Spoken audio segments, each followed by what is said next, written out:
One thing I have come to understand is the basic problem of every new and old teacher is discipline. Yeah, has always been discipline. Because, let me just say class control. Let me call it more class control to bring it into the context of teaching. It's class control. To me, I believe the first step to actually teaching a class is being in charge. Not actually in charge as being the alpha and omega. I mean, being able to direct and supervise and control to some extent the behavior of the pupils, being able to regulate the behavior of the pupils.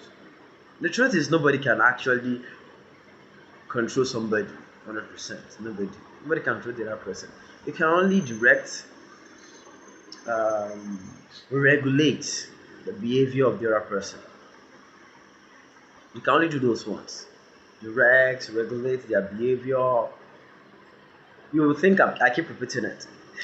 I'm repeating it because I've seen many teachers come into the profession and with the understanding or with the idea that they will just come in and say sit and the pupils will sit. Class control has gone beyond that now. It has really gone beyond that. A lot beyond that. Classroom control is not actually being in control of every activities. No, it's not. It's just being able to regulate the behaviors and be able to direct the class towards a particular goal that is to be achieved for that lesson or for that day. That's just what it's about. Now, when I started teaching in 2009, as in many contexts, may be seen as a volunteer teacher, substitute teacher, a non-qualified teacher. Not even it can be seen as a non-qualified teacher because all I had then was just SSC. That's secondary school certificate, school leaving certificate, basically. Secondary school leaving certificate. That means the only thing I have was my WIAC results. That's the only thing I have. Now, then, what I met teachers doing is using the rod, beating, corporal punishment. That's what I meant. And since one of my skills is adaptive, I adapted to that very fast. Yeah, those pupils that I taught the first few years of my teaching, of me being in teaching profession, mm-mm, I beat. But after leaving, after finishing up with my degree, I come to the understanding that pupils aren't to be beaten, or it is borderline inhuman. Yes, borderline inhuman. I'll say borderline, depending on the use, to use the rod on a particular child. So there are other means that needs to be fashioned out. There is one I read of recent in a particular passage that I'm using for a particular child to using in a particular in an intervention class for a particular child. It says that the teacher, whenever she steps out and comes back in and meets the children quiet, she will drop marble in a particular jar, maybe like four or five, every time she goes out and comes in, at least for a day. And at that particular day, the marble jar was filled to the top and overflowing. That means the children can have a jelly bean party. That means there is a consequence for every action. If the children are quiet, marble is added. If they are met not quiet, marble is taken out. That means the quieter they are, the faster they will approach having a jelly bean party on a Friday. I really love that. That concept is a very good one. I also use something like that. Yes, I also use something like that. But it is a challenge because many teachers will just come in and will expect a child to follow instructions as it is, the way it is. The truth is, everybody will challenge you. You really want to set your boundaries from small, from young to adults. They will challenge you. They would test your limits. They will push to see how what they can get away with around you. Every human being is like that. So even if you're a veteran teacher and you're coming into a space newly, the first thing you can do is to be firm. Yes, be firm. Set down your rules. Attach consequences, reasonable ones. Attach consequences and be firm. Even you can go to the extent of including them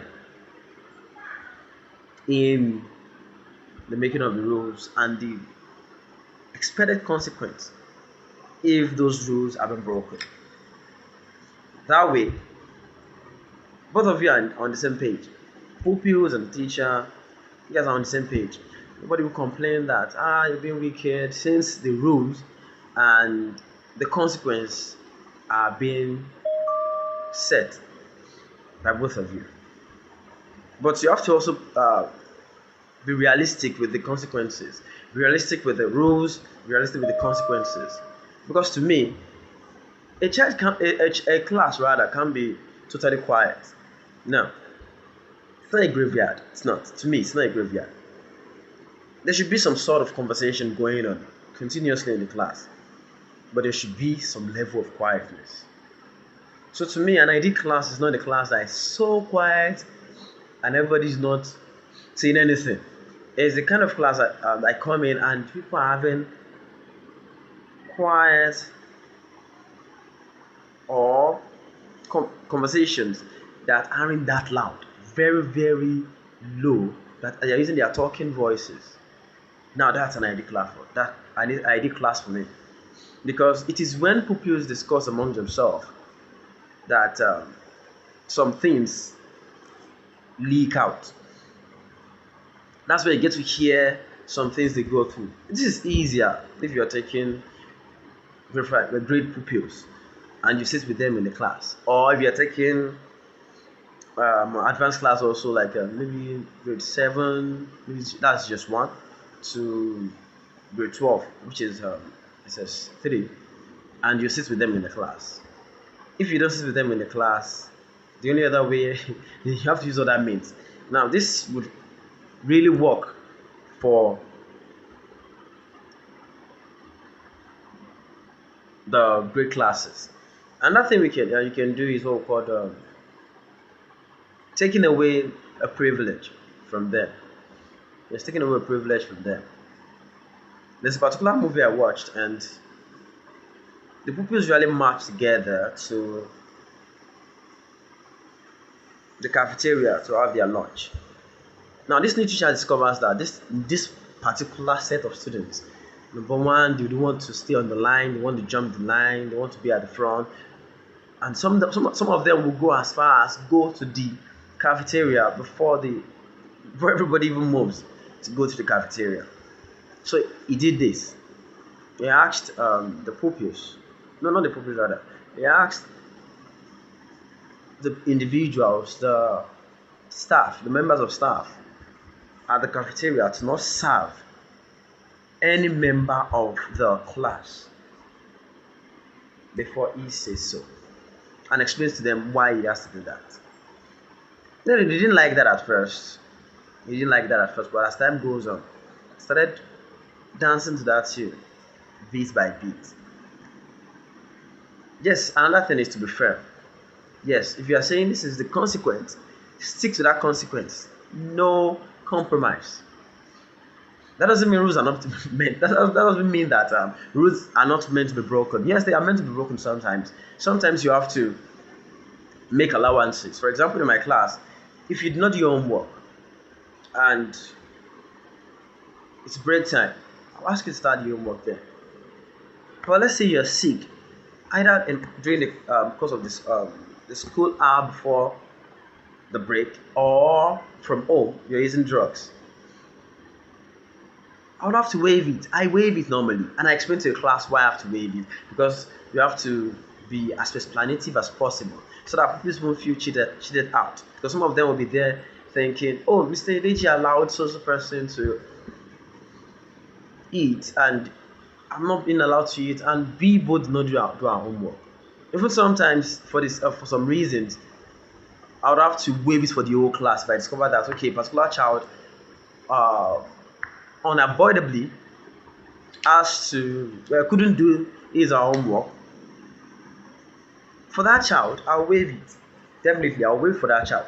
But to make it fair for everybody, I may say, oh, all right, out of that 15 minutes that for break, everybody take 10 minutes to work. After 10 minutes, stop working. Those of you that did not do your homework, take 20 minutes to eat, which is more than enough to eat basically. After 20 minutes, go back to your working. No playing for you guys. Rules are meant to be broken, rules are meant to be modified, adapted to the class. I'd like to hear other measures one can use to control the class. I like to do that. And another thing I do is the stare. Yeah, I stare at them and I talk in very firm voices. I've noticed that shouting doesn't work. Now, for example, I come to the class and they are making noises. I just come into the class and fold my hands and wait. Like this. Wait. Sometimes I'll even say I'm waiting. But because I've set clear consequences for situations like that, they know that if they don't keep quiet as fast as possible, I'll bring up the consequence for them. So I'm giving them the options of either sitting right and behaving well within the time frame I'm giving them, which is within 2 seconds to 30 seconds, or the consequence that is being meted to them. They pick one. They have to pick one. Another thing is that it doesn't happen overnight. Your class wouldn't start behaving the way you want them to behave overnight. It takes time. That's another thing. Be patient with them. Be patient with them. It's not every breaking of the rule that you punish. Sometimes you let it go, and it has to be differentiated. We'll talk about differentiation in another of my videos. Differentiation is not just in during teaching alone. Even when it comes to meeting out discipline measures, it has to be differentiated. Not one size doesn't fit all. One size doesn't.